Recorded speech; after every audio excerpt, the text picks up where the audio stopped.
स्वामी समर्थ मंडळी, नमस्कार. मी पद्मजा आज तुमच्यासाठी एक नवीन व्हिडिओ घेऊन आले. त्या व्हिडिओत वाळवणातली दह्यातली मिरची मी दाखवली आहे. डोस्याचं पीठ केलं होतं, त्याचे डोसे कसे होत आहेत ते दाखवले आणि शेतातली आमची कामं दाखवली.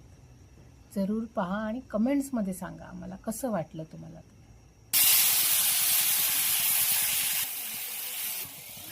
जे डोशाचं काल पीठ केलं होतं त्याचे हे डोसे माझ्या लेकीने आज केलेत. ही चटणी करते आता. हे मी धने, जिरे आणि 4 दाणे मेथीचे हे भाजून घेतलेत. आता मी हे मिक्सरला लावणार. खूप पावडर नाही, जरा जाडसर असं वाटून घेणार. मी अशी पावडर करून घेतली. अगदी बारीक पावडर नाही, पण हे असं हाताला जाडसर लागतंय जरा. ह्या मिरच्या घेतल्यात मी. थोड्या आज आणल्या, थोड्या आदल्या दिवशी आणल्या होत्या, त्यामुळे त्याची मी देठं काढली होती. पण खरं देठं काढत नाही या मिरच्याकडे. त्यात हे आता ह्या उभ्या चिरणार या प्रकारे.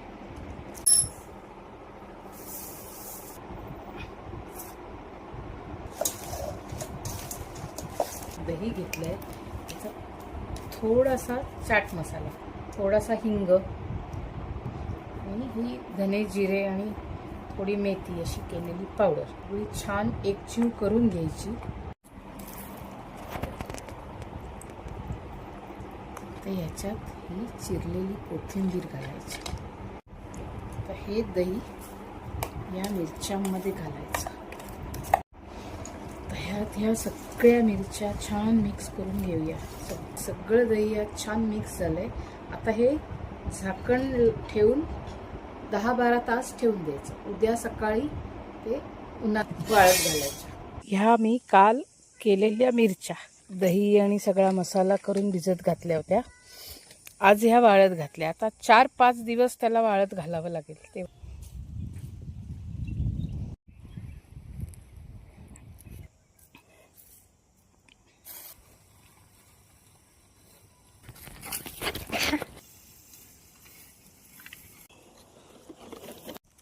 हे रेन पाईप टाकायचं काम सुरू आहे. हे एवढे पाईप टाकलेले आहेत, अजून त्या बाजूला टाकायचे आहेत.